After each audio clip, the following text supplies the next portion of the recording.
జగన్కి అడ్మినిస్ట్రేషన్ పూర్తిగా తెలియదు. అది ఇప్పుడు చంద్రబాబు నాయుడు బటన్ నొక్కుతాడు అంతే. ఇప్పుడు పవన్ కళ్యాణ్ గారు వారాహి యాత్ర, అదేవిధంగా లోకేష్ గారు ఇవ్వగలం యాత్ర ప్రజల్లో ఎలా ఏ మేర ప్రభావం చూపించారు అనుకుంటున్నారు సార్ మీరు? వాళ్ళు యాత్ర చేసినా చేయకపోయినా ఈయన మీద వ్యతిరేకం అయితే వచ్చింది, జగన్ మీద పూర్తి వ్యతిరేకం వచ్చింది. కాబట్టి వాళ్ళ యాత్ర అనేది ఇంకా ప్లస్ అవుతుంది. అంటే మహిళలకు ఉచిత బస్సు కూడా వచ్చింది కదండి, 26 తారీఖు స్టార్ట్ చేసింది కదా జగన్మోహన్ రెడ్డి. మహిళలు అంత సపోర్ట్ చేస్తారు కదా. వచ్చిందా? 26వ తారీఖు నుంచి అమల్లోకి వస్తుంది. 26వ తారీఖు నుంచి. అది వేస్ట్ పథకం కదా, ఆ పథకం మీద నేను మాట్లాడను. ఇక తేడా తన్నుకుంటున్నారు ఆడవాళ్ళు, దాని గురించి ఏం మాట్లాడతాం. ఇప్పుడు దానివల్ల ప్రభుత్వానికే నష్టం. అది కాకుండా ఇప్పుడు మనోడు చేసింది ఏంటంటే, ఇప్పుడు ఒంటరి మహిళా పెన్షన్లు అవి పెట్టాడు. ఒకటన్నా ఇప్పుడు చదువు, విద్య, వైద్యం ఈ 2 ఫ్రీగా ఇవ్వమాను. ఒంటరిగా ఉన్న ఆడవాళ్ళకి 18,000 ఇస్తాం. ఇప్పుడు రైతులను ఆదుకోమాను. వీటి మీద సంక్షేమ పథకాల మీద నేను ఆర్గ్యూ చేయను. జగన్మోహన్ రెడ్డి పెట్టిన డెవలప్మెంట్ ఏది? నువ్వు సంపాదించి జనాలకి ఇవ్వాలి, కానీ మనం తీసుకెళ్ళే ట్యాక్స్ కట్టి వాళ్ళకి ఇస్తే ఏమొచ్చింది? సంపాదించాలా, కంపెనీలు రావాలి, యువతకు ఉద్యోగాలు రావాలి, డెవలప్మెంట్ అవ్వాలి. దాని మీద వచ్చే ఆదాయం తీసుకెళ్ళి నువ్వు సంక్షేమంలో పెట్టు. రైతులకి వైద్యం, చదువు ఈ 3 తప్పులేదు. ఏమి లేకుండా బటన్ నొక్కుతా ఉంటే పోయేది మన డబ్బులే కదా. అది సార్ ఓవరాల్గా ఒక మాటలో ఆంధ్రప్రదేశ్ నెక్స్ట్ ముఖ్యమంత్రి అంటే ఎవరో చెప్తారు? చంద్రబాబు నాయుడు.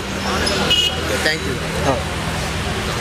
ఇప్పుడు ఏపీలో ఎలక్షన్స్ రాబోతున్నాయి కదా, అవునన్నా. ప్రభుత్వం అధికారంలో వచ్చే అవకాశం ఇంకా ఏది లేదన్నా, ఇక టీడీపీ తప్ప ఇంకేది రాదు.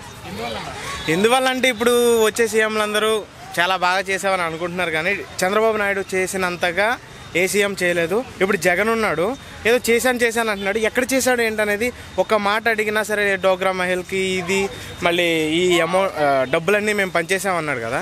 ఇప్పుడు 5% నేను ఇస్తానని, పోనీ 100% అనుకోండి, 100% ఇస్తానన్నాడు. 50% అన్నా వాళ్ళకి వచ్చినాయా రాలేదో ఒక్కసారి అడగండి. అంగన్వాడీ అన్నారు, ఇప్పుడు ఏమైపోయింది? అంగన్వాడీ వల్ల స్కూల్ ఏం లేదు, ఇక రోడ్డు మీదకి రావాల్సిన పరిస్థితి వచ్చింది. ఏదైనా సరే చేస్తాం. పోనీ మనం చూసుకుంటాం కదా, రోడ్లు ఉన్నాయి, ఎలా ఉన్నాయి అవి? ఇప్పుడు వెళ్తేనే ఒక 2-3 పంచులు పడేటట్టు. ఇక బండి అయినా సరే, ఏదైనా సరే అక్కడ యాక్సిడెంట్ అయి సావాల్సిందే తప్ప, చచ్చినా సరే ఒక అంబులెన్స్ వెళ్ళలేని పరిస్థితి ఒక రోడ్డు మీద. మీరేమో ఇలా చెప్తున్నారు, జగన్ ఏమో సంక్షేమ పథకాలు చెప్పాం, అందరికీ పేదలంతా ఆదుకున్నాం, ఈసారి 175. అవునవునవును. అంటే ఇప్పుడు కొంతమంది చెప్తున్నారు కదా, ఇలా ఆదుకున్నారని చెప్తున్నాను నేను, కాదంట్లో. వాళ్ళకి మ్యాక్సిమం 500 ఇచ్చి ఉంటారు, లేదంటే ఇంకో 100 కలిపి 600 ఇస్తే తప్ప ఇలా ఎవరు చెప్పలేరు. కానీ ఇప్పుడు నేను టీడీపీ ఎందుకు వస్తుంది అని అంటున్నానంటే, టీడీపీ చేసినట్టు ఇప్పుడు గవర్నమెంట్ జగన్ అయితే మాత్రం ఏం చేయలేదు. ఇప్పుడు ఒకవేళ జగన్కి ఇచ్చాము అంటే దేశం మొత్తం అప్పుల పాలు అవ్వటం తప్ప, అక్కడ ఆంధ్రప్రదేశ్ మొత్తం అంతా అప్పుల పాలు అవ్వటం తప్ప ఏదీ లేదు.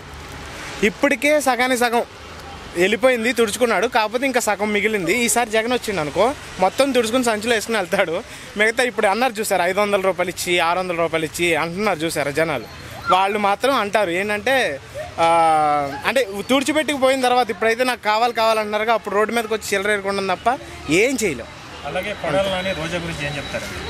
కొడాలి నాని రోజా గురించి ఏం చెప్తారండి? ఆ కొడాలి నానికి ఆయన గురించి మాట్లాడాల్సింది ఏం లేదు. ఎందుకంటే చూస్తున్నా కదా ఈ మధ్య కొడాలి నాని బాగా మాట్లాడుతున్నాడు.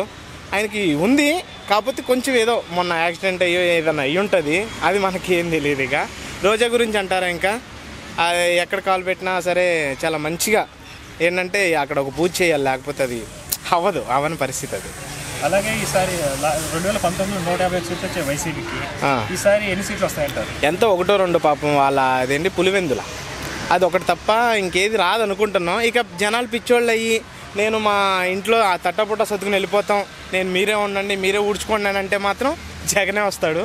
లేదు మనకు అభివృద్ధి చెందాలి, ఇక రోడ్లు కానీ ఏమైనా సరే రావాలి. ఇప్పుడు అమరావతి, ఇప్పుడు క్యాపిటల్ ఏదిన్నది, అది 2 వైజాగ్ కర్నూలు, అవి 2 అంట. ఇంకోటి కూడా పెట్టేస్తాడు ఈసారి వస్తే కనుక జగను.